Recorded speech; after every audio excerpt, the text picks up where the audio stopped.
Starlink বাংলাদেশে চালু হলে দ্রুতগতির ইন্টারনেট সেবা পেতে গ্রাহকদের জন্য নতুন সুযোগ তৈরি হবে। তবে উচ্চ মূল্য, সরকারি নিয়ন্ত্রণ এবং দেশীয় আইএসপিদের প্রতিযোগিতার ফলে স্টারলিংকের ভবিষ্যৎ নির্ভর করবে সরকারের নীতিমালা এবং বাজার পরিস্থিতির উপর। বর্তমানে বাংলাদেশে ইন্টারনেট সেবা সাবমেরিন কেবলের মাধ্যমে সরবরাহ করা হয়। তবে স্টারলিংক স্যাটেলাইটের মাধ্যমে ইন্টারনেট সংযোগ দেয়। এটি পৃথিবীর নিম্ন কক্ষপথে অবস্থানরত হাজার হাজার স্যাটেলাইটের মাধ্যমে উচ্চ গতির ইন্টারনেট সরবরাহ করে। 2024 সালের জানুয়ারি পর্যন্ত স্টারলিংকের 6,994টি স্যাটেলাইট চালু হয়েছে, যা 550 কিলোমিটারের ওপরে কক্ষপথে অবস্থান করছে। প্রযুক্তি বিশেষজ্ঞদের মতে স্টারলিংক চালু হলে দেশের দুর্গম অঞ্চলে উচ্চগতির ইন্টারনেট সেবা পৌঁছানো সম্ভব হবে। শহর ও গ্রামের মধ্যকার ডিজিটাল বিভাজন কমে আসবে। ফলে ফ্রিল্যান্সাররা এবং ইন্টারনেট ভিত্তিক পেশাজীবীরা আরও দক্ষতার সঙ্গে কাজ করতে পারবেন। বিশেষ করে দুর্যোগকালীন সময়ে এটি যোগাযোগ ব্যবস্থা সচল রাখতে সহায়ক হবে।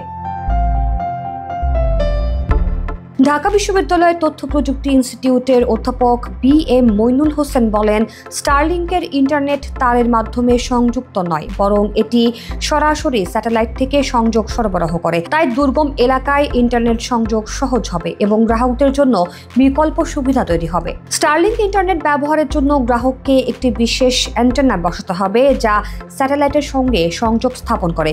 এর সঙ্গে একটি রাউটার সংযুক্ত করে ইন্টারনেট ব্যবহার করা যায়। স্টারলিংক ইন্টারনেটের ডাউনলোড গতি 25 থেকে 220 Mbps এবং আপলোড গতি 5 থেকে 20 Mbps। তুলনামূলকভাবে বাংলাদেশে মোবাইল ইন্টারনেটের গড় ডাউনলোড গতি 40 Mbps এবং গড় ব্রডব্যান্ডের গড় গতি 51 Mbps।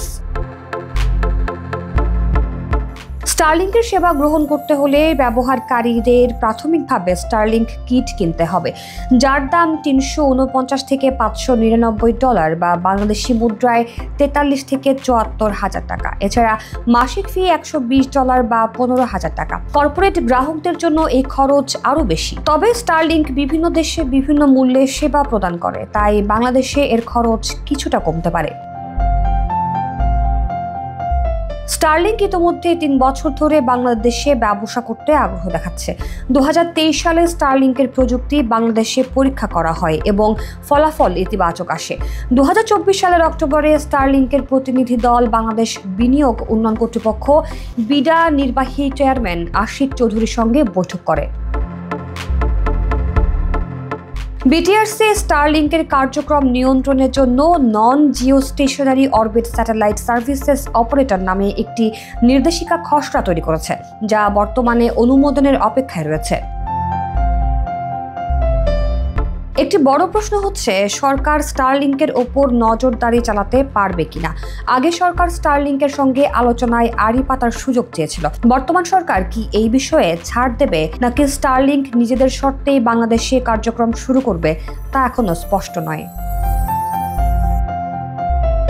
স্টারলিংক বাংলাদেশে এলে দেশীয় ইন্টারনেট সেবাদাতাদের জন্য বড় চ্যালেঞ্জ তৈরি হতে পারে। প্রধান উপদেষ্টার বিশেষ সহকারী ফয়েজ আহমেদ তৈয়ব বলেন, আমরা যে কোনো মূল্যে স্টারলিংক বাংলাদেশে নিয়ে আসব। এটা আমাদের রাজনৈতিক অঙ্গীকার। এর মাধ্যমে আমরা বিশ্বকে দেখাতে চাই যে বাংলাদেশ বিনিয়োগ বান্ধব দেশ।